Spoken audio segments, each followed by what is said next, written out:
In this presentation, we will be discussing the role of roster judge. If you're working in the morning on election day and are a roster judge, you'll follow these steps to set up. Before beginning your work, please sign the election judge oath located in the head judge folder. Next, you'll locate the roster envelope, which includes the roster, removable labels to cover challenge notations, as well as the greeter lists. You could give the greeter list to either the greeter judge or the EDR judge. Next, you'll remove the roster judge folder and 3-ring binders from the blue box. And then you'll set up the roster table. You'll divide up the rosters alphabetically into different binders, depending on how many judges will be helping you out. You'll create signs to direct voters to your table and to the correct part of the alphabet. And finally, you'll post required signs on tables. Those signs are located inside the roster judge folder. In 2017, a law was passed related to challenged notations. To ensure voter privacy, election judges are now required to cover any challenged roster notations. In Washington County, we're using removable labels to cover these challenges. Before 7 a.m., please place a removable label over any challenged notation on your rosters. We'll describe the process to resolve these challenged notations later in this presentation. The roster judge is the first step for a voter after they've checked in with a greeter. On election morning, set up the roster table or tables in an area that allows for lines to form and smooth flow through the rest of the voting process. Most precincts will divide their roster by alphabetical sections and place them in 3-ring binders to avoid long lines. The number of roster judges needed during the day will be determined by the voter registration count and the type of the election. Your head judge can help with this decision. After 7 a.m., voters will begin to arrive at your polling location. If you're serving as a roster judge, you will ask the voter for their name and address. Please don't allow the voter to look at the roster until you've verified their name and their address.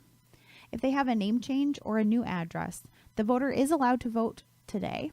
However, they must re-register at the election day registration table. Please direct them to that election judge. A voter may hand you an ID to assist with locating their name. However, this is the voter's choice and is not required.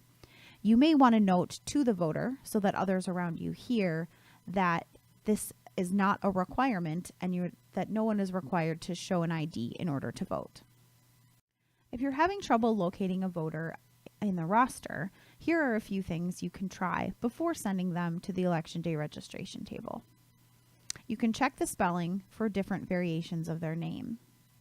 Check to ensure if their first and last names have been switched. Do they have a hyphenated name? Please look under both of their names to try to locate them. Maybe their name is something like O'Brien. Was an apostrophe omitted? Do they have a common name? If so, be sure to check multiple pages. Finally, check to make sure the roster pages are in order and that it didn't get put in a different alphabetical order book. Once the voter has verified their name and address for you, please check for a roster notation.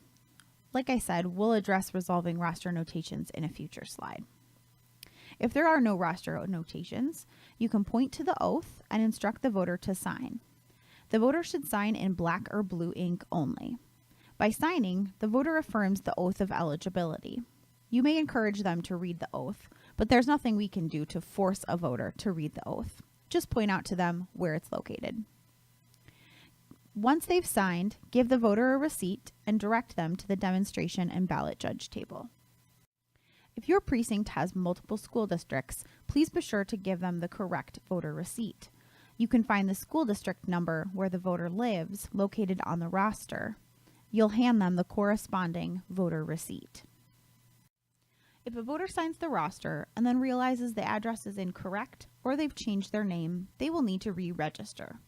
A roster judge should cross off their name on the roster page using a red pen. Then, please send the voter to the election day registration judges. If you do not cross the voter's name off of the roster, your signature counts will be off throughout the day and balancing will be tricky at night. If the voter signs again on the election day registration roster, they will appear to have voted twice. Signing the roster twice results in a potential investigation for voter fraud and a permanent record. So please be sure that you cross out any voter who does need to go re-register. If you do need to cross off a voter, please be sure that you note this with the voter's name on the incident log after crossing out their name. Please also record the outcome. Did they re-register? Is their address outside of the precinct? Maybe you had to send them to a different precinct. Please include any other details. This will really help you at the end of the night, and it will help us balancing your precinct after Election Day. There may be times where there are errors on the roster. You should never make these notations or corrections on the roster. We really need you to use the roster correction form. This form is what we use to make corrections after Election Day into the state voter registration system. If there is a typo or if there's a duplicate voter record, please have the voter sign the roster. Then, you as the election judge should make a notation on the roster correction form. Another form that's included in your folder is a withhold information from public information list form. A voter can request this by completing the form at the roster table. Their name will appear in the future on rosters, so they're able to vote, but it will not appear on public information lists. If a voter arrives that has a little sticker over their challenge notation, please remove that sticker to read what the challenge is. Don't show the voter the roster quite yet. If you would like assistance resolving this challenge, you can go get your head judge. To resolve the challenge, you'll use the challenge questions located inside the roster judge folder. To resolve a challenge notation on the roster, you'll remove the label covering the challenge.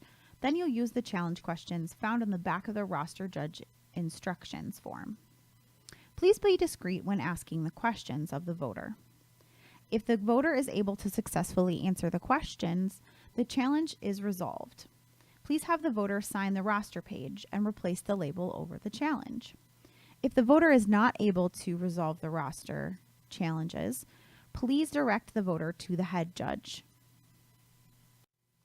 As you're able throughout the day, you may tally signatures with small hash marks at the bottom of each roster page. If the evening is slow, particularly around 7 o'clock, please confirm the signature counts and prepare for closing. After the last voter, after 8 p.m., has gone through your polling location, count the roster signatures on each page. This will help assist with precinct balancing. Your head judge will put this number on the statistics form. Please place the following completed forms in your canvas bag. If you use the roster corrections form, if anyone notified you of a death, they would record that on the green forms located in your folder. You'll put these completed forms at the end of the night into the canvas bag. Your incident log is also likely to be used. Please place that into the canvas bag. Also, if any voter filled out a withhold voter information form, those should go in the bag as well. However, if you didn't use these forms, keep them in your folder and inform your head judge that the forms were unused. In your roster folder, please return the following items: instructions, signs, and any unused forms. Please return the roster, both the registered and EDR roster, in the close of polls plastic bag. The roster contains data private information and is also how we post voter history, so it's very important that we receive all roster pages back on election night. Please don't include any alphabetical dividers or 3-ring binders inside this plastic bag. The roster judge serves an important role within the polling location. If you have any questions, please don't hesitate to consult your judge folder for further direction, or your head judge can also be a great resource. Finally, if questions remain, ask your head or co-judge to call Washington County to resolve any issues. Thank you.